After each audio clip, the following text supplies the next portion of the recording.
ವಿದ್ಯಾರ್ಥಿಗಳೇ, ನಾವು ಈ ಹಿಂದೆ ಲೋಕಸಭೆ, ರಾಜ್ಯಸಭೆ ಮತ್ತು ಪಾರ್ಲಿಮೆಂಟ್ ಬಗ್ಗೆ ಅಧ್ಯಯನ ಮಾಡಿದ್ದೇವೆ. ಇವತ್ತಿನ ವಿಷಯ ರಾಷ್ಟ್ರಪತಿಗಳು. ನಮ್ಮ ದೇಶದ ಪ್ರಥಮ ಪ್ರಜೆ ಬಗ್ಗೆ ತುಂಬ ಪ್ರಶ್ನೆಗಳು ಬರ್ತದೆ, ವಿವಿಧ ಸ್ಪರ್ಧಾತ್ಮಕ ಪರೀಕ್ಷೆ ಬಗ್ಗೆ. ಅದನ್ನು ನೋಡ್ತಾ ಹೋಗುವ. ಅದರ ಮೊದಲು ಸ್ವಲ್ಪ ನಮ್ಮ ತರಬೇತಿ ಬಗ್ಗೆ. ವಿದ್ಯಾರ್ಥಿಗಳೇ, ನರೇನ್ ಅಕಾಡೆಮಿ ಯಾವ ರೀತಿ ತರಬೇತಿ ಕೊಡ್ತದೆ ಅನ್ನೋದ್ರ ಬಗ್ಗೆ ಒಂದು ಸ್ಪಷ್ಟನೆ ಕೊಟ್ಟರೆ, ನೀವೆಲ್ಲ ಇದಕ್ಕೆ ಈ ಸಂಘಟನೆಗೆ ಜಾಯ್ನ್ ಆದರೆ ಖಂಡಿತ ಯಾವುದೇ ಸ್ಪರ್ಧಾತ್ಮಕ ಪರೀಕ್ಷೆಯಲ್ಲಿ ಪಾಸ್ ಮಾಡಲಿಕ್ಕೆ ಸಾಧ್ಯತೆ ಇದೆ ಅನ್ನೋ ನನ್ನ ಭರವಸೆ. ಖಂಡಿತ ನೀವು ಪಾಸ್ ಆಗ್ತೀರಿ. ನೋಡಿ, ಇಲ್ಲಿ ಈ ಸ್ಲೈಡಲ್ಲಿ ಕೊಟ್ಟಿದ್ದೇನೆ ಕೇಂದ್ರ ಮತ್ತು ರಾಜ್ಯ ಸರ್ಕಾರದ ಏನೇನು ಎಕ್ಸಾಮ್ಗಳಿದೆ, ಯಾವ ರೀತಿಯ ಪರೀಕ್ಷೆಗಳಿದೆ ಅನ್ನೋದ್ರ ಬಗ್ಗೆ ಒಂದು ಸ್ಲೈಡ್ ಕೊಟ್ಟಿದ್ದೇನೆ. ಮಾಡ್ತೇನೆ.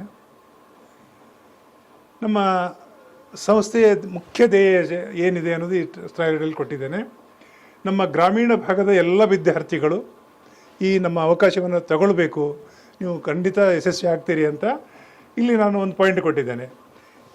ಏನು ಕೊಟ್ಟಿದ್ದೇನೆ ನೋಡಿ, ಸಾಮಾಜಿಕ ನೆಲೆಯಲ್ಲಿ ಸಂಘಟನೆಯಾದ ನೋ ಲಾಸ್ ನೋ ಪ್ರಾಫಿಟ್ ಅಂತ ಹೇಳಿದ್ರೆ ಒಂದು ಕಡಿಮೆ ವೆಚ್ಚನ ಫಿಕ್ಸ್ ಮಾಡಿ ಯಾವುದೇ ಲಾಭರಹಿತವಾದ ಒಂದು ಸಂಸ್ಥೆ ಇದು.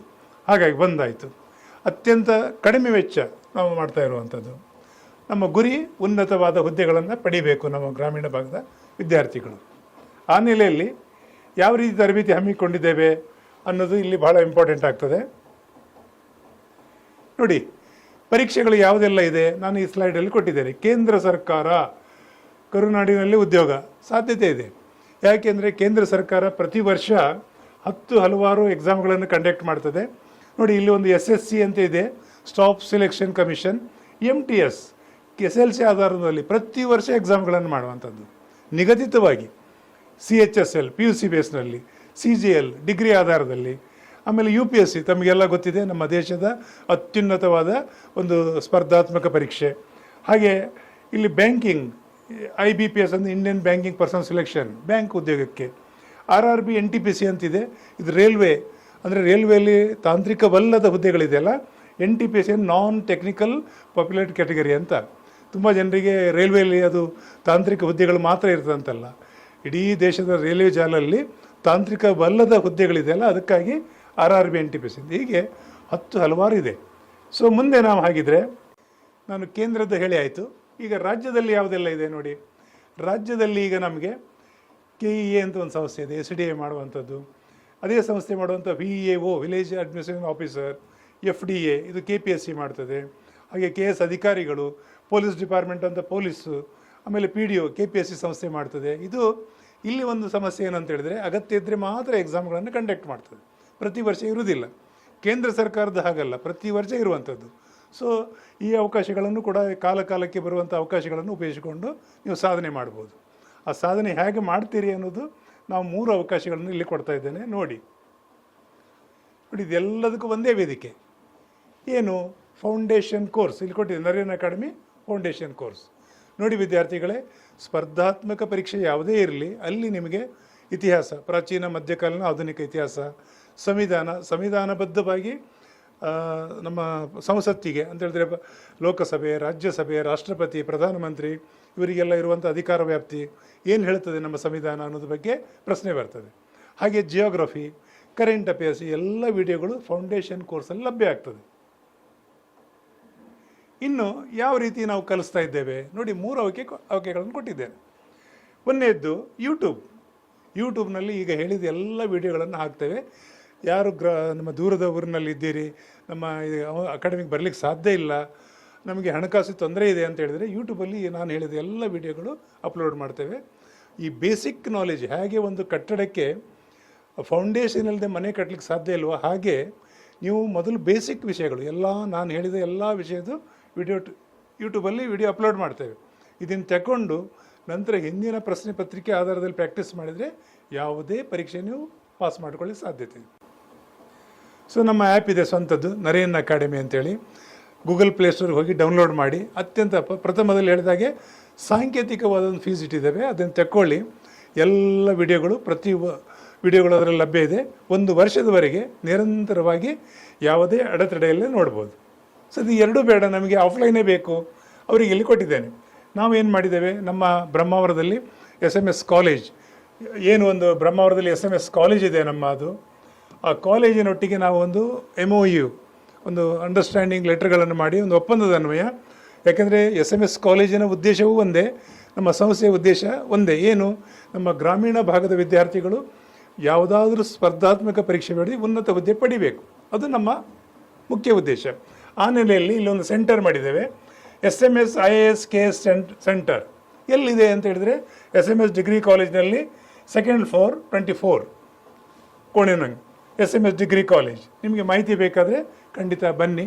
ಈ ಆಫ್ಲೈನ್ ಹೇಗೆ ಏನು ಅಂತ ನಮ್ಮ ಕಚೇರಿಗೆ ಭೇಟಿ ಕೊಡಿ, ಸಮಗ್ರ ಮಾಹಿತಿ ಕೊಡ್ತೇನೆ, ಜಾಯ್ನ್ ಆಗಿ. ಯಾವುದಂತ 3 ಆಯ್ಕೆಗಳನ್ನು ಇಲ್ಲಿ ಕೊಟ್ಟಿದ್ದೇನೆ. ಓಕೆ. ಸೊ ಆಗ ನಾನು ಹೇಳಿದಾಗೆ ಯೂಟ್ಯೂಬಲ್ಲಿ ತೊಗೊಳ್ಳುವಂಥದ್ದು. ಯೂಟ್ಯೂಬ್ ನಮಗೆ ಗೊಂದಲ ಆಗ್ತದೆ, ಆ್ಯಡ್ ಎಲ್ಲ ಬರ್ತದೆ ಅಂತ ಹೇಳಿದರೆ ಯಾವುದೇ ನಿರಂತರ ಯಾವುದೇ ಅಡೆತಡೆ ಇಲ್ಲದೆ ನೋಡಲಿಕ್ಕೆ ನಮ್ಮ ಆ್ಯಪ್ ಡೌನ್ಲೋಡ್ ಮಾಡಿಕೊಂಡು ಹೈಬ್ರಿಡ್ ಕ್ಲಾಸಸ್ ಮುಖಾಂತರ ನೋಡುವಂಥದ್ದು. ಅದ್ರ ಬಿಟ್ಟರೆ ಮತ್ತೆ ಯಾವುದು ಆಯ್ಕೆ ಇದೆ? ಆಫ್ಲೈನಿಗೆ ಈ ಅಡ್ರೆಸ್ ಕೊಟ್ಟಿದ್ದೇನೆ. ಖಂಡಿತ ನೀವು ಬನ್ನಿ, ನಮ್ಮ ಕಚೇರಿಗೆ ಭೇಟಿ ಕೊಡಿ. ಆಫ್ಲೈನ್ ಮುಖಾಂತರ SMS IAS KD ಸೆಂಟರ್, ಇಲ್ಲಿಗೆ ನಿಮಗೆ ಒಳ್ಳೆಯ ಅದ್ಭುತವಾದ ಸೆಂಟರ್ ಇದೆ, ಎಲ್ಲ ಸೌಲಭ್ಯಗಳಿದೆ, ಖಂಡಿತ ನಿಮಗೆ ಸಹಕಾರಿ ಆಗ್ತದೆ. ಇನ್ನು ನಮ್ಮ ಅಡ್ರೆಸ್ ಇದು ಶ್ರೀ ಲಕ್ಷ್ಮಿ ಆರ್ಕೇಡ್, ಸತ್ಯನಾಥ್ ಸ್ಟೋರ್ ಹತ್ತಿರ ಬರ್ತದೆ ನಮ್ಮ ಅಡ್ರೆಸ್ಸು. ಈ ಕಚೇರಿ ಟೈಮ್ ಎಲ್ಲ ಕೊಟ್ಟಿದ್ದೇನೆ, ಖಂಡಿತ ಬನ್ನಿ, ಮಾಹಿತಿ ಕೊಡ್ತೇನೆ. ಮಂಡೇ ಟು ಸಂಡೇವರೆಗೆ 10 ಗಂಟೆಯಿಂದ 1 ಗಂಟೆವರೆಗೆ ನಮ್ಮ ಆಫೀಸ್ ಓಪನ್ ಇರ್ತದೆ. ಮಾಹಿತಿ ತಗೊಂಡು ಇದಕ್ಕೆ ನೀವು ಖಂಡಿತ ಜಾಯ್ನ್ ಆಗ್ಬೋದು. 3 ಅವಕಾಶಗಳನ್ನು ಕೊಟ್ಟಿದ್ದೇನೆ. ಇಷ್ಟು ಹೇಳ್ತಾ ವಿದ್ಯಾರ್ಥಿಗಳೇ, ನಾವು ಮುಖ್ಯ ವಿಷಯಕ್ಕೆ ಬರುವ. ಈಗ ನಾವು ಇವತ್ತು ಅಧ್ಯಯನ ಮಾಡ್ತಾ ಇರೋದು ಯಾವುದು? ರಾಷ್ಟ್ರಪತಿಗಳು, ನಮ್ಮ ದೇಶದ ಪ್ರಥಮ ಪ್ರಜೆ. ಇವರ ಆಯ್ಕೆ ಪ್ರಕ್ರಿಯೆ ಹೇಗಾಗ್ತದೆ, ಇವರ ಅಧಿಕಾರ ವ್ಯಾಪ್ತಿ ಏನಿದೆ, ಅರ್ಹತೆಗಳೇನು, ಎಲ್ಲ ಒಂದೊಂದೇ ನೋಡ್ತಾ ಇರುವ. ಹೇಗೆ ಚುನಾವಣೆ ಆಗ್ತದೆ ಅನ್ನೋದು ಈ ಸ್ಲೈಡಲ್ಲಿ ಕೊಟ್ಟಿದ್ದೇನೆ. ನಮ್ಮ ರಾಷ್ಟ್ರಪತಿಗಳನ್ನು ಆಯ್ಕೆ ಮಾಡಲಿಕ್ಕೆ ನೇರ ಮತದಾನ ಅಲ್ಲ, ಅಪ್ರತ್ಯಕ್ಷ ಮತದಾನ. ಅಪ್ರತ್ಯಕ್ಷ ಅಂದರೆ ಯಾರೆಲ್ಲ ಚುನಾವಣೆಗೆ ಮತದಾನ ಮಾಡಲಿಕ್ಕೆ ಅವಕಾಶ ಇದೆ ಅಂದರೆ ಇಲ್ಲಿ ಕೊಟ್ಟಿದ್ದೇನೆ ಒಂದು ಪಾಯಿಂಟು ನೋಡಿ. ಸಂಸತ್ತಿನ ಉಭಯ ಸದನಗಳು ಅಂದರೆ ರಾಜ್ಯಸಭೆ ಮತ್ತು ಲೋಕಸಭೆ, ರಾಜ್ಯಸಭೆ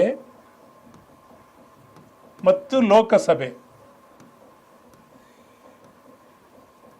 ಈ ಎರಡೂ ಸಭೆಯ ಸದಸ್ಯರಿಗೆ ಮತದಾನ, ನಮ್ಮ ಪರವಾಗಿ ಅವರು ಮತದಾನ ಹಾಕಿ ರಾಷ್ಟ್ರಪತಿಗಳನ್ನು ಆಯ್ಕೆ ಮಾಡ್ತಾರೆ. ಇಲ್ಲೊಂದು ನೆನಪಿಡಿ, ರಾಜ್ಯಸಭೆಯಲ್ಲಿ ರಾಷ್ಟ್ರಪತಿಗಳಿಂದ ನಾಮಕರಣ ಆದ, ರಾಷ್ಟ್ರಪತಿ ಇವರಿಂದ ನಾಮಕರಣಗೊಂಡ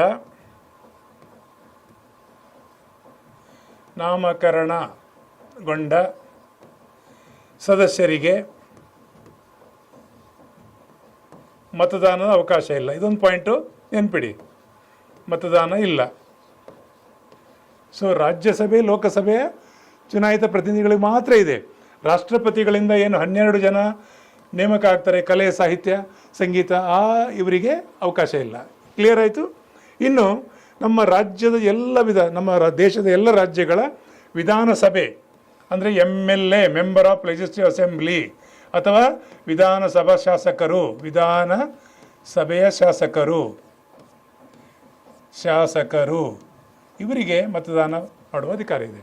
ಸೊ ನಿಮಗೊಂದು ಪ್ರಶ್ನೆ ಬರ್ತದೆ, ರಾಷ್ಟ್ರಪತಿಗೆ ಅಪ್ರತ್ಯಕ್ಷ ಚುನಾವಣೆ ಮುಖಾಂತರ ಯಾರು ಮತದಾನ ಮಾಡ್ತಾರೆ ಅಂದರೆ ಎಲ್ಲ ರಾಜ್ಯದ MLAಗಳು ಮತ್ತು 2 ಸದನ ರಾಜ್ಯಸಭೆ ಲೋಕಸಭೆಯ ಚುನಾಯಿತ ಪ್ರತಿನಿಧಿಗಳು. ರಾಷ್ಟ್ರಪತಿಯಿಂದ ನೇಮಕವಾದ ಸದಸ್ಯರಿಗಿಲ್ಲ. ಸೊ ಇಲ್ಲಿ 7-8 ಪ್ರಶ್ನೆ ಆಗ್ತದೆ, ಯಾರೆಲ್ಲ ಮತದಾನ ಮಾಡ್ತಾರೆ, ಆಮೇಲೆ ಯಾರಿಗೆಲ್ಲ ಅವಕಾಶ ಇದೆ, ಯಾರಿಗಿಲ್ಲ ಅನ್ನೋದು ಇಲ್ಲಿ ಭಾಳ ಕ್ಲಿಯರ್ ಆಯಿತು. ಸೊ ಮುಂದೆ ನಾವೀಗ ನೋಡುವ. ನೋಡಿ, ಈ ಸ್ಲೈಡಲ್ಲಿ ರಾಷ್ಟ್ರಪತಿ ಆಗಬೇಕಾದ್ರೆ ಏನೇನು ಅವರಿಗೆ ಅರ್ಹತೆ ಇರಬೇಕು, ಕ್ವಾಲಿಫಿಕೇಷನ್ ಅಂತ ಏನು ಹೇಳ್ತೇವೆ, ಏನೇನು ಅರ್ಹತೆ ಬೇಕು ಅಂತೇಳಿ. ವಿದ್ಯಾರ್ಥಿಗಳೇ ಇಲ್ಲಿ ನೋಡಿ, ಈ ಸ್ಲೈಡಲ್ಲಿ ಕೊಟ್ಟಿದ್ದಾರೆ ಭಾರತದ ಪ್ರಜೆ ಆಗಿರಬೇಕು. ಹೌದು, ನಮ್ಮ ಭಾರತದ ರಾಷ್ಟ್ರಪತಿ ಆಗಬೇಕಾದ್ರೆ ಅವರು ಭಾರತದ ಪ್ರಜೆ ಆಗಿರಬೇಕು. ಅವರ ವಯಸ್ಸಿನ ಮಿತಿ 35 ವರ್ಷ ಪೂರ್ಣಗೊಂಡಿರಬೇಕು. ಒಂದು ದಿವಸ ಕೂಡ ಕಡಿಮೆ ಆಗಲಿಕ್ಕಿಲ್ಲ. ಸರ್ 35 ವರ್ಷದ ವ್ಯಕ್ತಿ ರಾಷ್ಟ್ರಪತಿ ಆಗ್ಬೋದಾ? ಖಂಡಿತ ಆಗ್ಬೋದು. ಸರ್ 95 ಇದ್ದಾರೆ, ತುಂಬ ಆ್ಯಕ್ಟಿವ್ ಇದ್ದಾರೆ, 98 ವರ್ಷ ಇದೆ, ಅವರು ಆಗ್ಬೋದಾ? ಖಂಡಿತ ಆಗ್ಬೋದು. ಅಲ್ಲಿ ಏನಿದೆ, ಈ ನಾನು ಹೇಳಿದಾಗೆ ಎಲ್ಲ ನಮ್ಮ ಜನಪತಿಗಳು ಮತದಾನ ಹಾಕಿ ಆಯ್ಕೆ ಮಾಡೋದು ಅಲ್ವಾ? ಸೊ ಆಗ್ಬೋದು. ಒಂದು ಅರ್ಹತೆ ಇನ್ನೊಂದು ಕೊಟ್ಟಿದ್ದಾರೆ, ಲೋಕಸಭಾ ಸದಸ್ಯನಾಗುವ ಅರ್ಹತೆ ಇರಬೇಕು. ಹೇಗೆ ನಾವು ಹಿಂದೆ ಎಲ್ಲ ಓದಿದ್ದೇವೆ, ಲೋಕಸಭಾ ಸದಸ್ಯರಾಗಬೇಕಾದ್ರೆ ಏನೇನು ಅರ್ಹತೆ ಇರಬೇಕು ಅದೆಲ್ಲ ಇದೆ, ಅದೇ ಅವರಿಗೆ ಕೊಟ್ಟಿದ್ದೇವೆ. ಯಾವುದೇ ಲಾಭದಾಯಕ ಹುದ್ದೆಯಲ್ಲಿ ಇರಬಾರ್ದು, ಸ್ವಾಭಾವಿಕವಾಗಿ ಸರ್ಕಾರಿ ನೌಕರರಾಗಿರ್ಬೋದು ಅಥವಾ ಲಾಭದಾಯಕ ಹುದ್ದೆ ಸರ್ಕಾರದ ವಿವಿಧ ಒಂದು ಆಯೋಗದ ಅಧ್ಯಕ್ಷರು ಹೀಗೆಲ್ಲ ಇದ್ದರೆ ಅದಕ್ಕೆ ರಾಜೀನಾಮೆ ಕೊಟ್ಟು ಅವರು ನಿಲ್ಬೋದು. ಒಂದು ಪಾಯಿಂಟ್.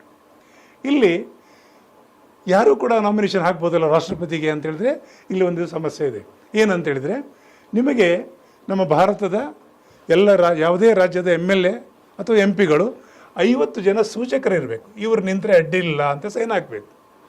ಇನ್ನು ಅನುಮೋದಕರು 50 ಜನ ಅನುಮೋದಕರು ಮಾಡಬೇಕು. ಸೊ ಆಗ ಮಾತ್ರ ಸಾಧ್ಯತೆ ಇದೆ. ಇಲ್ಲಾದರೆ ಎಲ್ಲರೂ ಹೋಗಿ ನಾನು ಕೂಡ ಹೋಗಿ ನಾಳೆಯಿಂದ ಹೋಗಿದರೆ ಯಾರು ಸಪೋರ್ಟ್ ಮಾಡ್ತಾರೆ? ಸಾಧ್ಯ ಇಲ್ಲಲ್ವಾ? ಇಲ್ಲದನ್ನು ದೊಡ್ಡ ಪಟ್ಟಿನೇ ಆಗ್ತದೆ ರಾಷ್ಟ್ರಪತಿಗಳು ಚುನಾವಣೆಗೆ. ಇಲ್ಲಿ ಒಂದು ಪಾಯಿಂಟ್ ಇದೆ, ಸೂಚಕರು ಎಷ್ಟಿರಬೇಕು? 50. ಯಾರೂ ಆಗ್ಬೋದು, ಯಾವುದೇ ರಾಜ್ಯದ MLA MP ಗಳು ಆಗ್ಬೋದು. 50 ಜನ ಸೂಚಕರು, 50 ಜನ ಅನುಮೋದಕರು, ಇಷ್ಟು ಜನ ಸೈನ್ ಹಾಕಿ ಈ ವ್ಯಕ್ತಿ ರಾಷ್ಟ್ರಪತಿ ಚುನಾವಣೆಗೆ ನಿಂತರೆ ಅಡ್ಡಿಲ್ಲ ಅಂತ ಸೈನ್ ಹಾಕಿದಾಗ ಮಾತ್ರ ಓಕೆ ಆಯಿತು. ಆಮೇಲೆ ಭದ್ರತಾ ಠೇವಣಿ 15,000 ರೂಪಾಯಿ ಅವರು ಅಲ್ಲಿ ಜಮೆ ಮಾಡಬೇಕಾಗ್ತದೆ RBIನಲ್ಲಿ. ಇಷ್ಟು ಅವರಿಗೆ ಅರ್ಥ ಇದ್ದಾಗ ರಾಷ್ಟ್ರಪತಿ ಚುನಾವಣೆಗೆ ಸಾಧ್ಯತೆ ಆಗ್ತದೆ. ಮುಂದಿನ ಸ್ಲೈಡಿಗೆ ಹೋಗುವ.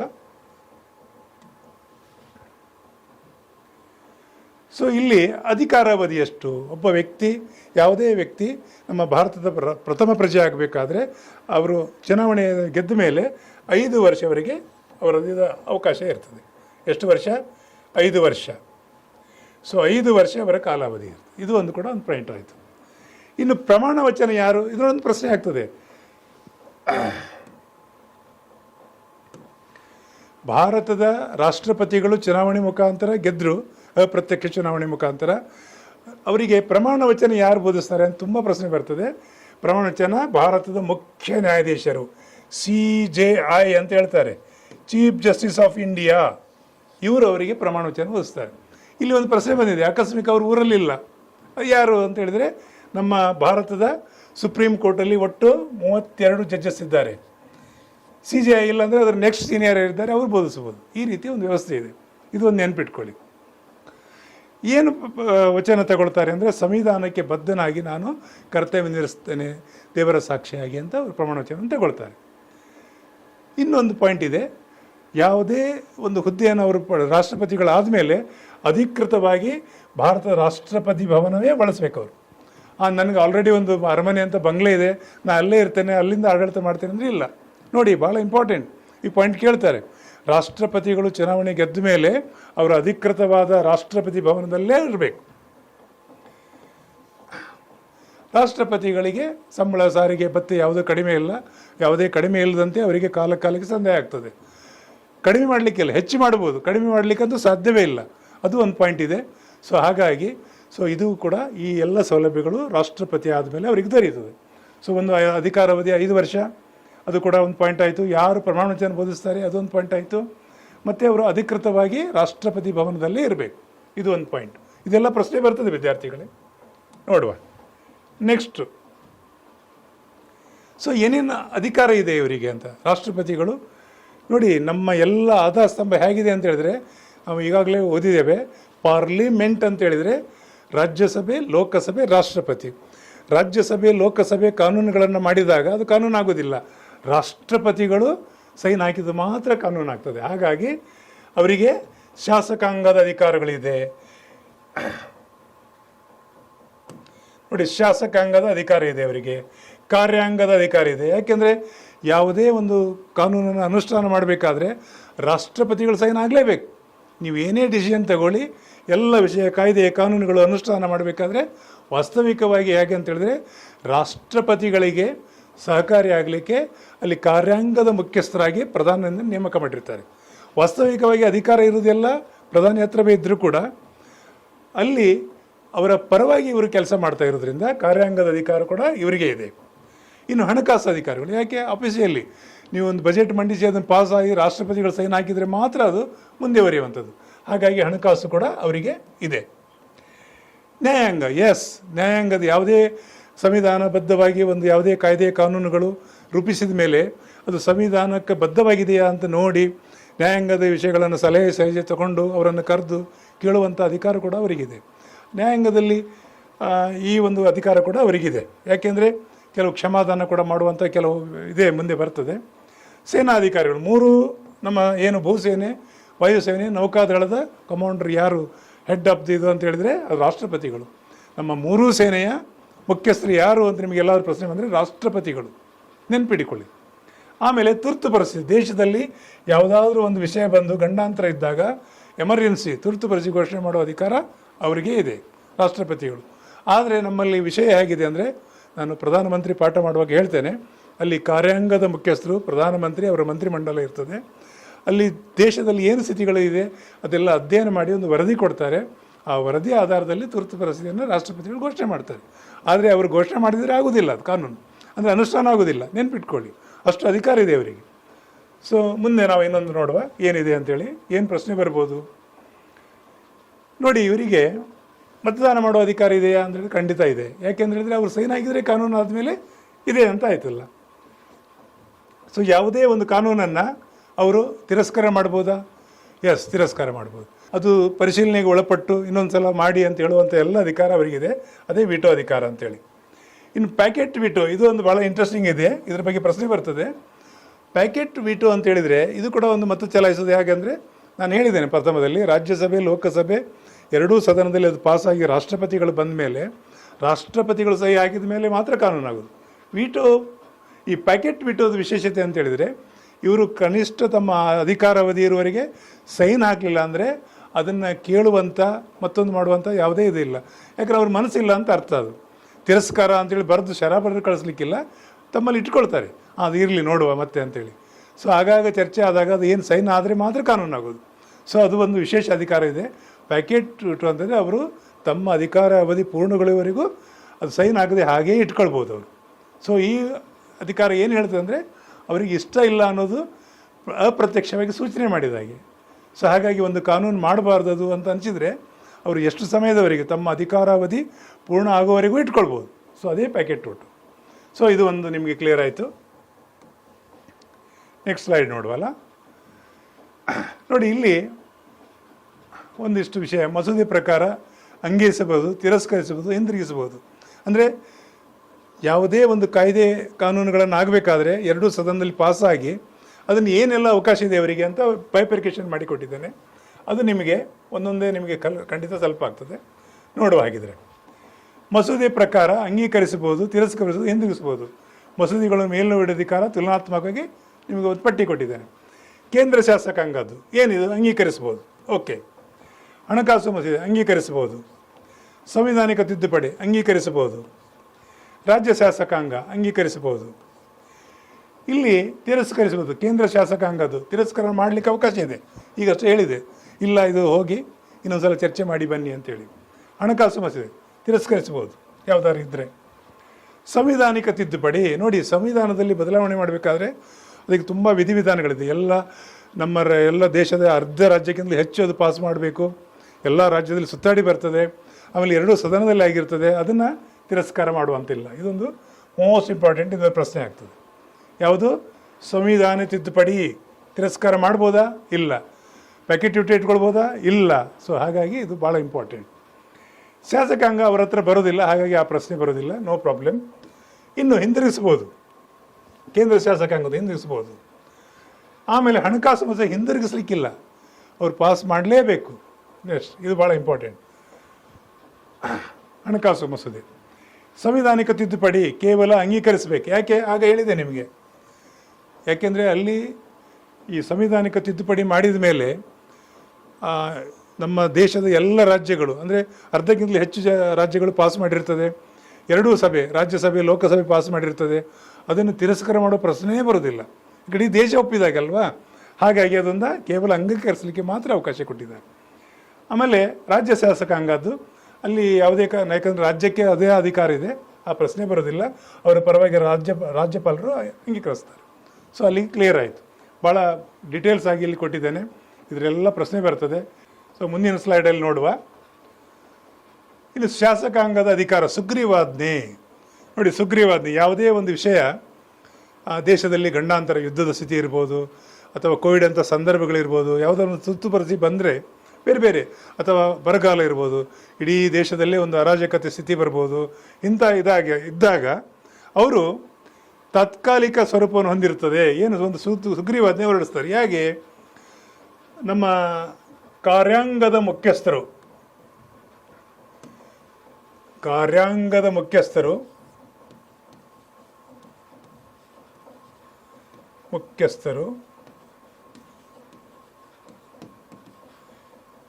ಪ್ರಧಾನಮಂತ್ರಿಗಳು,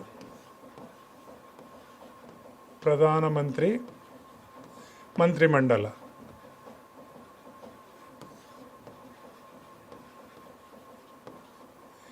ಇವರು ನಮ್ಮ ದೇಶದ ದಿನನಿತ್ಯ ಆಗುಗಳನ್ನು ನಮ್ಮ ಕಾರ್ಯಾಂಗದ ಮುಖಾಂತರ ಆಡಳಿತ ಮಾಡ್ತಾ ಇರ್ತಾರೆ. ದೇಶದಲ್ಲಿ ಯಾವುದೇ ಒಂದು ಅಂಥ ಸಂದರ್ಭ ಬಂದಾಗ ಒಂದು ನಿರ್ಣಯ ತಗೊಳ್ತಾರೆ.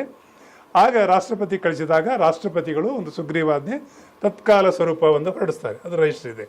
ಆಮೇಲೆ ಅದು ಎರಡೂ ಸದನಕ್ಕೆ ಬಂದು ಮತ್ತೆ ಅದಕ್ಕೆ ಒಪ್ಪಿಗೆ ಕೊಡುವಂಥ ಕ್ರಮ ಅರ್ಜೆಂಟಾಗಿ ಒಂದು ಆಗಬೇಕಾಗಿದೆ. ಎರಡೂ ಸದನ ಸಭೆ ಕರೆದು ಅದೆಲ್ಲ ಹೊರಡಿಸುವಾಗ ಲೇಟ್ ಆಗ್ತದಲ್ಲ, ಅದಕ್ಕಾಗಿ ಕಾರ್ಯಾಂಗದ ಮುಖ್ಯಸ್ಥರು ಪ್ರಧಾನಮಂತ್ರಿ ಮತ್ತು ಮಂತ್ರಿಮಂಡಲ ಸೇರಿಕೊಂಡು ಒಂದು ನಿರ್ಣಯ ತಗೊಳ್ತದೆ. ದೇಶದಲ್ಲಿ ಇಂಥದ್ದೊಂದು ಗಂಡಾಂತರ ಪರಿಸ್ಥಿತಿ ಇದೆ, ಇದು ಎದುರಿಸಬೇಕಾದ್ರೆ ಒಂದು ಸುಗ್ರೀವಾಜ್ಞೆ ಅಗತ್ಯ ಇದೆ. ಸುಗ್ರೀವಾಜ್ಞೆ ಅಂತ ಹೇಳಿದಾಗ ಅಲ್ಲಿ ಹಲವಾರು ರಿಸ್ಟ್ರಿಕ್ಷನ್ ಬರ್ತದೆ, ನಾಗರಿಕರದ್ದು ಕೆಲವಿಗೆ ಅದೆಲ್ಲ ಇದೆ. ಆ ವಿಷಯಕ್ಕಾಗಿ ಇದು ಮಾಡ್ಬೋದಾ ಅಂತೇಳಿ ಒಂದೊಂದು ತತ್ಕಾಲಿಕ ಆದೇಶ ಹೊರಡಿಸ್ತಾರೆ.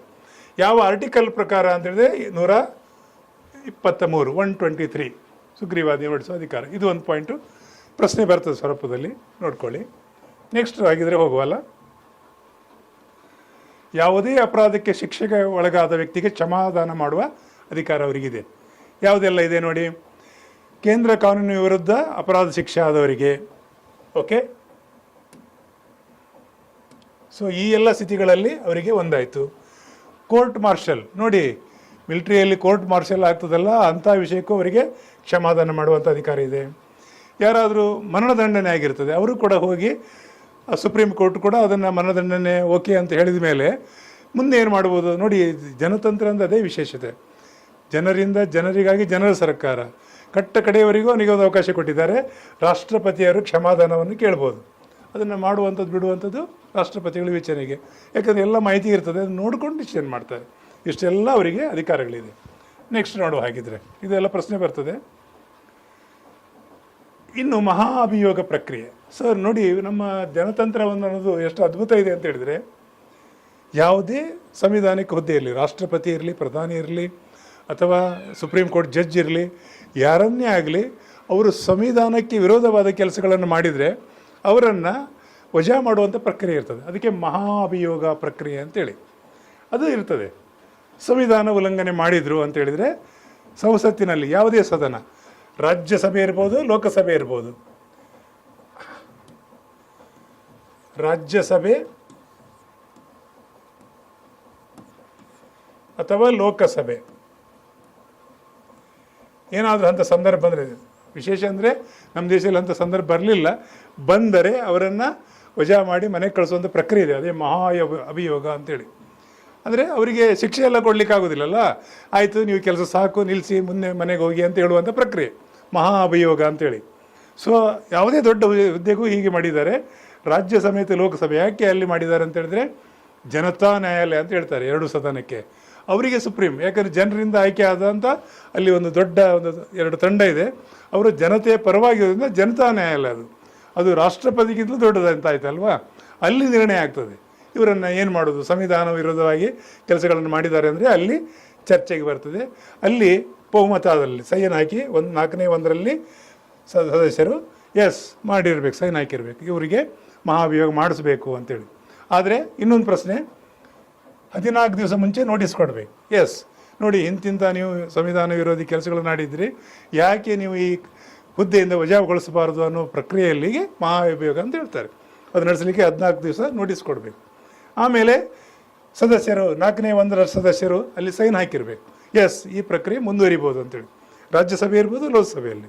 ಆಮೇಲೆ ಅಲ್ಲಿ ಬಹುಮತದಲ್ಲಿ ಪಾಸಾಗಿ ಆಮೇಲೆ ಅವರನ್ನು ಒಂದು ಸಂತಸ ವಿಷಯ ಅಂದರೆ, ನಮ್ಮ ದೇಶ ಸ್ವತಂತ್ರ ಬಂದ ಮೇಲೆ ಇದುವರೆಗೆ ಯಾವುದೇ ದೊಡ್ಡ ವ್ಯಕ್ತಿಗಳಿಗೆ ಆ ರೀತಿ ಆಗಿಲ್ಲ. ಅದು ಒಂದು ಸಮಾಧಾನಕರ ವಿಷಯ. ಯಾಕಂದ್ರೆ ನಮ್ಮ ಪ್ರಜಾಪ್ರಭುತ್ವ ಅಷ್ಟು ದೊಡ್ಡ ಮಟ್ಟದಲ್ಲಿ ಬೆಳೀತಾ ಇದೆ. ನಮ್ಮ ದೇಶದ ನಾಗರಿಕರು ಅದನ್ನೆಲ್ಲ ವ್ಯವಸ್ಥೆಯನ್ನು ಚೆನ್ನಾಗಿ ತಿಳ್ಕೊಂಡಿದ್ದಾರೆ, ಜನಪ್ರತಿನಿಧಿಗಳು ತಿಳ್ಕೊಂಡು ಭಾಳ ಅದ್ಭುತವಾಗಿ ದೇಶ ಕಟ್ತಾ ಇದ್ದಾರೆ. ಆಗಲಿಲ್ಲ, ಆದರೆ ಅವಕಾಶ ಇದೆ. ಇದು ಪ್ರಶ್ನೆ ಬರ್ತದೆ ವಿವಿಧ ಸ್ಪರ್ಧಾತ್ಮಕ ಪರೀಕ್ಷೆಯಲ್ಲಿ, ಅದೇ ದೃಷ್ಟಿಯಲ್ಲಿ ಹೇಳ್ತಾ ಇರೋದು.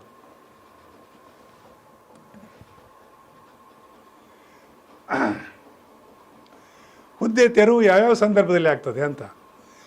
ರಾಷ್ಟ್ರಪತಿಗಳನ್ನು ಕೆಲವು ಸಲ ಖಾಲಿ ಜಾಗವನ್ನು ಅವರಿಗೆ ತೆರವುಗೊಳಿಸುವಂಥ ಸಂದರ್ಭ ಬರ್ತದೆ. ಯಾವಾಗ ಚುನಾವಣೆ ಆಗ್ತದೆ, ಆ ಚುನಾವಣೆ ಅವ್ರದ್ದು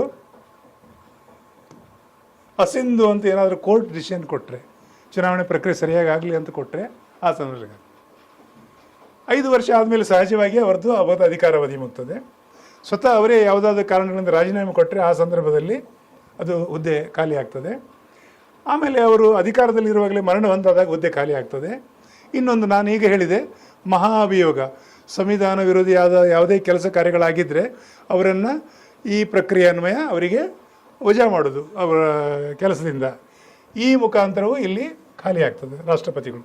ಇಂಥ ಸಂದರ್ಭದಲ್ಲಿ ಹೊಸ ರಾಷ್ಟ್ರಪತಿ ಆಯ್ಕೆಯಾಗುವವರಿಗೆ ಯಾರು ರಾಷ್ಟ್ರಪತಿ ಹುದ್ದೆ ನಿರ್ವಹಿಸ್ತಾರೆ ಅಂದರೆ ಭಾರತದ ಉಪರಾಷ್ಟ್ರಪತಿಗಳು. ನೆನ್ಪಿಟ್ಕೊಳ್ಳಿ, ಈ ಕಾರಣಗಳಿಂದ ರಾಷ್ಟ್ರಪತಿ ಹುದ್ದೆ ತೆರವಾದರೆ ತಕ್ಷಣಕ್ಕೆ ಯಾರು ಅಧಿಕಾರ ಪ್ರಾಪ್ತಿಯಾಗ್ತದೆ ಅಂದರೆ ಉಪರಾಷ್ಟ್ರಪತಿಗಳು. ಸೊ ಯಾವುದೇ ಒಂದು ಈ ಪ್ರಕ್ರಿಯೆ ಆದಮೇಲೆ ಮುಂದಿನ 6 ತಿಂಗಳೊಳಗೆ ಚುನಾವಣೆಯಾಗಿ ಮತ್ತೆ ಅವರು ಬಂದಾಗ ಅವರಿಗೆ ಅಧಿಕಾರ ಹೋಗ್ತದೆ ಹೊಸ ರಾಷ್ಟ್ರಪತಿಗಳಿಗೆ. ಎಷ್ಟೊಂದು ಸಿಸ್ಟಮ್ಯಾಟಿಕ್ ಆಗಿ ಮಾಡಿದ್ದಾರೆ. ಇದು ಭಾಳ ಕ್ಲಿಯರ್ ಆಗಿದೆ. ಅದು ಹೇಳಿದ್ದಾನೆ, 6 ತಿಂಗಳೊಳಗೆ ಚುನಾವಣೆ ಆಗಬೇಕು ಅಂತೇಳಿ. ಸೊ 6 ತಿಂಗಳವರೆಗೆ ಯಾರು ಇರ್ತಾರೆ? ಭಾರತದ ಉಪರಾಷ್ಟ್ರಪತಿಗಳು. ನೆನ್ಪಿಟ್ಕೊಳ್ಳಿ, ಎಲ್ಲಿವರೆಗೆ? ಭಾರತದ ಉಪರಾಷ್ಟ್ರಪತಿಗಳು. ಇಲ್ಲಿ ವಿದ್ಯಾರ್ಥಿಗಳಿಗೆ ಇನ್ನೊಂದು ಭಾಳ ಅದ್ಭುತವಾದ ಪಾಯಿಂಟ್ ಇದೆ. ನಾನು ಹೇಳಿದೆ, ರಾಷ್ಟ್ರಪತಿ ಈ ಕಾರಣಗಳಿಂದ ಖಾಲಿ ಆದರೆ ಯಾರಿಗೆ ಸಿಗ್ತದೆ? ಉಪರಾಷ್ಟ್ರಪತಿಗಳು.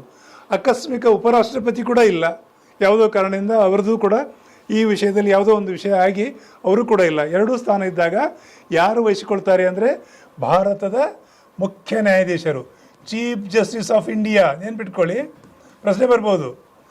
ಭಾರತದ ರಾಷ್ಟ್ರಪತಿ ಉಪರಾಷ್ಟ್ರಪತಿ 2 ಸ್ಥಾನಗಳು ತೆರವುಗೊಂಡಾಗ ಯಾರು ದೇಶವನ್ನು ಮುನ್ನಡೆಸಲಿಕ್ಕೆ ರಾಷ್ಟ್ರಪತಿ ಹುದ್ದೆಯನ್ನು ಪಡಿತಾರೆ ಅಂದರೆ 4-5 ಆಯ್ಕೆ ಕೊಟ್ಟಿರ್ತಾರೆ. ಅದರಲ್ಲಿ ನೀವು ಯಾರು ಮಾಡಬೇಕು? ಭಾರತದ ಮುಖ್ಯ ನ್ಯಾಯಾಧೀಶರು, ಚೀಫ್ ಜಸ್ಟಿಸ್ ಆಫ್ ಇಂಡಿಯಾ, ಅವರಿಗೆ ಬರ್ತದೆ. ಇನ್ನೂ ಭಾಳ ಇಂಟ್ರೆಸ್ಟಿಂಗ್ ಇದೆ, ಚೀಫ್ ಜಸ್ಟಿಸ್ ಆಫ್ ಇಂಡಿಯಾ ಕೂಡ ಇಲ್ಲಪ್ಪ, CJI ಕೂಡ ಇಲ್ಲ. ಒಟ್ಟು ನಮ್ಮಲ್ಲಿ 32 ಜನ ಇದ್ದಾರೆ, ಅದರಲ್ಲಿ ಯಾರು ಸೀನಿಯರ್ ಇದ್ದಾರೆ ಅವರು ಚಾರ್ಜ್ ತಗೊಳ್ತಾರೆ. ಇಷ್ಟು ಸಿಸ್ಟಮ್ಯಾಟಿಕ್ ಆಗಿ ನಮ್ಮ ಸಂವಿಧಾನವನ್ನು ಎಂಥ ಅದ್ಭುತವಾಗಿ ಕಟ್ಟಿದ್ದಾರೆ. ಇದು ಪ್ರಶ್ನೆಗಳು ಬರ್ತದೆ ವಿದ್ಯಾರ್ಥಿಗಳಿಗೆ, ನೋಡ್ಕೊಳ್ಳಿ, ಖಂಡಿತ ನಿಮಗೆ ಸಹಕಾರಿಯಾಗ್ತದೆ. ನೆಕ್ಸ್ಟ್ ಹೋಗೋಲ್ಲ. ಇಲ್ಲಿ ಒಂದಿಷ್ಟು ತುಲನಾತ್ಮಕ ಏನು ಅಂತ ಹೇಳಿದರೆ, ಇದು ತುಂಬ ಚರ್ಚೆ ವಿಷಯ ಇದೆ, ಭಾಳ ದೊಡ್ಡ ವಿಷಯ. ಆದರೂ ಕೂಡ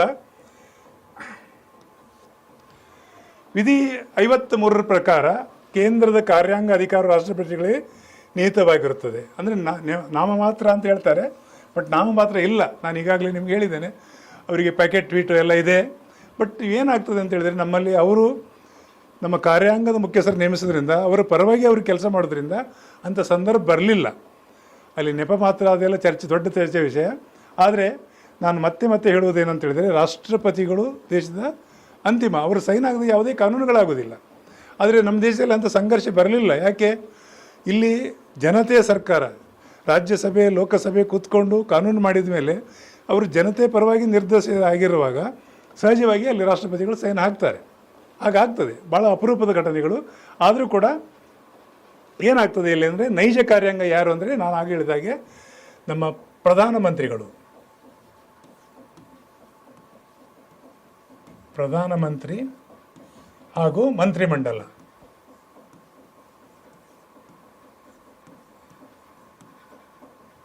ಕಾರ್ಯಾಂಗ ಏನು ದಿನನಿತ್ಯ ಒಂದು ಸರ್ಕಾರ ಆದಮೇಲೆ ದಿನನಿತ್ಯದ ಆಗುಗಳನ್ನು ನೋಡಿಕೊಂಡು ಆಡಳಿತ ವ್ಯವಸ್ಥೆಯನ್ನು ಸುಗಮವಾಗಿ ನಡೀಲಿಕ್ಕೆ ಪ್ರಧಾನಮಂತ್ರಿಯವರ ನೇತೃತ್ವದಲ್ಲಿ ಒಂದು ಕಾರ್ಯಾಂಗ ಇರ್ತದೆ. ಅವರ ಅಡಿಯಲ್ಲಿ ಮಂತ್ರಿಮಂಡಲ ಇರ್ತದೆ.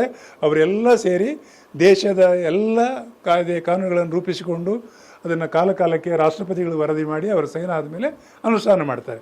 ಅಂದರೆ ಇಲ್ಲಿ ಏನು ಪ್ರಶ್ನೆ ಅಂದರೆ, ನೈಜ ಯಾರು ಅಂತ ಹೇಳಿದ್ರೆ PM, prime minister of India ನೈಜ. ಹಾಗಂತೇಳಿ ಇವ್ರದ್ದು ಸೈನ್ ಇಲ್ಲದೆ ಕಾನೂನು ಆಗ್ತದಾ? ಇಲ್ಲ. ಇದು ಕೆಲವು ಸಲ ತುಲನಾತ್ಮಕ ಕೊಡುವ ಕ್ರಮ ಇರ್ತದೆ, ದೊಡ್ಡ ಚರ್ಚೆ, ಅದು ಬೇಡ. ನಮಗೆ ಸ್ಪರ್ಧಾತ್ಮಕ ಪರೀಕ್ಷೆಯಲ್ಲಿ ಈ ಥರ ಪ್ರಶ್ನೆ ಬಂದಾಗ ನೈಜ ಕಾರ್ಯಾಂಗದ ಇದು ಅಧಿಕಾರ ಯಾರಿಗಿದೆ ಅಂದರೆ ಪ್ರೈಮ್ ಮಿನಿಸ್ಟರ್ ಅಂತ ಬರೀರಿ. ನಿಮ್ಮ ಮಾತ್ರ ಅಂತ ಎಲ್ಲಾದರೂ ಕೇಳಿದರೆ ರಾಷ್ಟ್ರಪತಿಗಳಂತ ಬರೀರಿ, ಅಷ್ಟೇ. ಇಲ್ಲಿ ಇನ್ನೊಂದು ಪಾಯಿಂಟ್ ಇದೆ. 1976 42ನೇ ಸಂವಿಧಾನ ತಿದ್ದುಪಡಿ ಅನ್ವಯ ರಾಷ್ಟ್ರಪತಿಗಳು ಮಂತ್ರಿಮಂಡಲದ ಸಲಹೆಗೆ ಬದ್ಧರಾಗಿರಬೇಕು ಅಂತ ಒಂದು ಮಾಡಿದ್ದಾರೆ. ಅದು ಕೂಡ ಒಂದು ಪಾಯಿಂಟ್ಗಳು ನೆನ್ಪಿಟ್ಕೊಳ್ಳಿ. ಇದೊಂದು ಪಾಯಿಂಟ್ ಕೇಳೋ ಸಾಧ್ಯತೆ ಇದೆ. ಇಷ್ಟನ್ನು ಹೇಳ್ತಾ ಇನ್ನು ಮುಂದೆ ಏನು ಬರ್ಬೋದು ಅಂತ ನೋಡುವ. ವಿವೇಚನಾದ ಅಪರೂಪದ ಸಂದರ್ಭಗಳು ನೋಡಿ.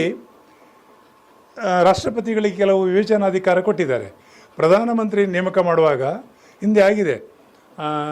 ನಮ್ಮ ದೇಶದ ಪ್ರಥಮ ಪ್ರಧಾನಿ ನೆಹರು ಹೊರತಿದ್ದಾಗ ಯಾರು ತತ್ಕಾಲಿಕವಾಗಿ ಯಾರನ್ನು ನೇಮಕ ಮಾಡೋದು ಅಂದರೆ ಗುಲ್ಜಾರ್ಲಾಲ್ ನಂದಾವನ್ನು ನೇಮಕ ಮಾಡಿದರು. ಆ ರೀತಿ ವಿವೇಚನೆ ಕೊಟ್ಟಿದ್ದಾರೆ ಅವರಿಗೆ. ಈ ಲೋಕಸಭೆಯಲ್ಲಿ ಹಠಾತ್ತನೆ ಪ್ರಧಾನಮಂತ್ರಿ ನಿಧನರಾದಾಗ, ಅಧಿಕಾರವನ್ನು ಕಳೆದುಕೊಂಡಾಗ, ಇಂಥ ಸಂದರ್ಭದಾಗ ಹೊಸ ಪ್ರಧಾನಿ ಯಾರು ಅಂತ ಅಲ್ಲಿ ಆಯ್ಕೆ ಆಗುವವರೆಗೆ ತತ್ಕಾಲಿಕವಾಗಿ ಒಬ್ಬರು ನೇಮಕ ಮಾಡುವ ಅಧಿಕಾರ ಇದೆ.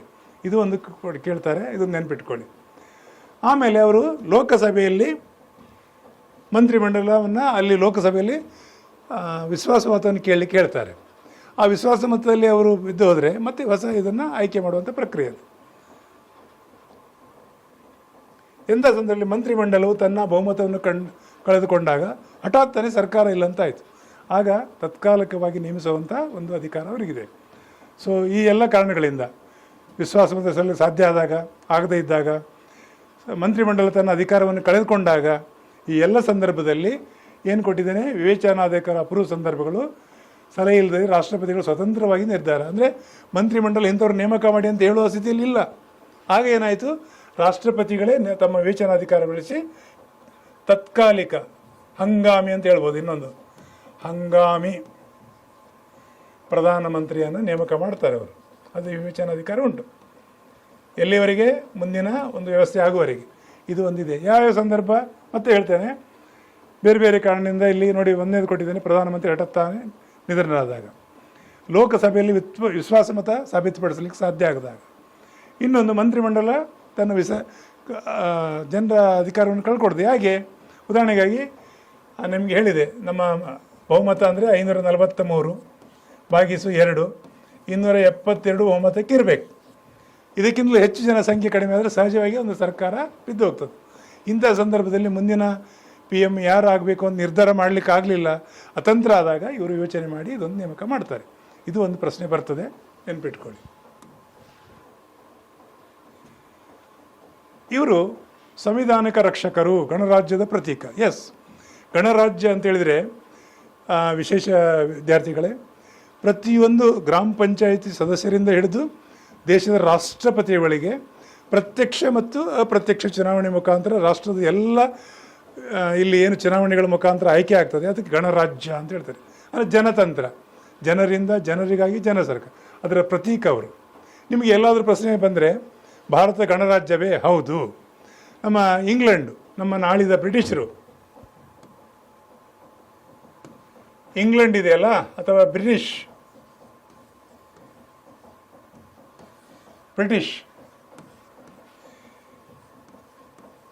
ಇದು ಗಣರಾಜ್ಯವೇ ಅಂತ ಎಲ್ಲಾದರೂ ಕೇಳಿದರೆ ಇದು ಗಣರಾಜ್ಯ ಅಲ್ಲ. ಯಾಕೆ? ಅಲ್ಲಿ ಪರಂಪರೆಯಿಂದ ಈಗಲೂ ಕೂಡ ರಾಜ ಅಥವಾ ರಾಣಿ ಇರ್ತಾರೆ. ನಮ್ಮ ರಾಷ್ಟ್ರಪತಿಗಳು ಹೇಗಿದ್ದಾರೆ ಅದೇ ರೀತಿ ಅಧಿಕಾರ. ಎರಡೂ ಸಭೆಯಲ್ಲಿ ಆಯ್ಕೆ ಅಂದರೆ ಪಾಸ್ ಮಾಡಿದ ಶಾಸನಗಳನ್ನು ಅವರು ಏನು ಮಾಡ್ತಾರೆ, ಸೈನ್ ಹಾಕ್ತಾರೆ ಪರಂಪರೆಯಿಂದ. ಹಾಗಾಗಿ ನಿಮಗೆ ಎಲ್ಲಾದರೂ ಇಂಗ್ಲೆಂಡು ಅಥವಾ ಬ್ರಿಟಿಷ್ ಅದು ಗಣರಾಜ್ಯವೇ ಕೇಳಿದರೆ ಅಲ್ಲ ಅಂತ ಬರೀರಿ. ಭಾರತ ಗಣರಾಜ್ಯ, ಹಾಗೆ ಅಮೇರಿಕ ಗಣರಾಜ್ಯ, ಹೀಗೆ ಹಲವು ದೇಶಗಳು ಗಣರಾಜ್ಯದ ಪ್ರತೀಕವಾಗಿದೆ. ಭಾರತ ಕೂಡ ಜನರಿಂದ ಜನರಿಗಾಗಿ ಜನರ ಸರ್ಕಾರ, ಗಣರಾಜ್ಯದ ಪ್ರತೀಕವಾಗಿ ರಾಷ್ಟ್ರಪತಿಗಳು ಇದ್ದಾರೆ. ಸೊ ಇನ್ನೊಂದು ಇಲ್ಲೇ ಒಂದು ಪಾಯಿಂಟ್ ಹೇಳ್ಬಿಡ್ತೇನೆ. ಇಂಗ್ಲೆಂಡಲ್ಲಿ ಲಿಖಿತ ಸಂವಿಧಾನ ಇಲ್ಲ ವಿದ್ಯಾರ್ಥಿಗಳೇ. ಕಾಲ ಕಾಲಕ್ಕೆ ಅಗತ್ಯ ಇದ್ದ ಕಾನೂನುಗಳನ್ನು ಸೇರಿಸ್ತಾ ಹೋಗ್ತಾರೆ. ನಮ್ಮಲ್ಲಿ ಲಿಖಿತ ಸಂವಿಧಾನ ಇದೆ, ಭಾಳ ಅದ್ಭುತವಾಗಿದೆ. ಅದು ಸಂವಿಧಾನದ ಪಾಠ ಮಾಡುವಾಗ ಖಂಡಿತ ನಿಮಗೆ ಹೇಳ್ತೇನೆ. ವಿದ್ಯಾರ್ಥಿಗಳೇ, ಮತ್ತೊಮ್ಮೆ ಒಂದು ಸಲ ತಮ್ಮಲ್ಲಿ ಇದುವರೆಗೆ ಏನು ರಾಷ್ಟ್ರಪತಿಗಳ ಬಗ್ಗೆ ಹಲವಾರು ಪ್ರಶ್ನೆ ಬಗ್ಗೆ ಹೇಳಿದೆ. ನಮ್ಮ ಬ್ರಹ್ಮಾವರ ನರೇನ್ ಅಕಾಡೆಮಿ ಬಗ್ಗೆ ಈಗಾಗಲೇ ಮೊದಲದಲ್ಲಿ ಹೇಳಿದ್ದೇನೆ. ಖಂಡಿತ ನೀವು ಈ ಸಂಸ್ಥೆಗೆ ಜಾಯ್ನ್ ಆಗಿ ನಿಮ್ಮ ಎಲ್ಲ ಸ್ಪರ್ಧಾತ್ಮಕ ಪರೀಕ್ಷೆಗೆ ನಮ್ಮ ಫೌಂಡೇಶನ್ ಕೋರ್ಸ್ ಸಹಕಾರಿಯಾಗ್ತದೆ ಅಂತ ಹೇಳ್ತಾ, ಮುಂದಿನ ಸಲ ನಾನು ಪ್ರಧಾನಮಂತ್ರಿ ಕಾರ್ಯಾಂಗದ ಮುಖ್ಯಸ್ಥರು ಪ್ರಧಾನಮಂತ್ರಿಗೆ ಹಲವಾರು ರೀತಿ ಪ್ರಶ್ನೆಗಳು ಬರ್ತದೆ ಸ್ಪರ್ಧಾತ್ಮಕ ಪರೀಕ್ಷೆಯಲ್ಲಿ. ಅದರ ಬಗ್ಗೆ ನಾನು ಒಂದು ವಿಡಿಯೋ ಶೂಟ್ ಮಾಡಲಿಕ್ಕಿದ್ದೇನೆ. Thank you very much.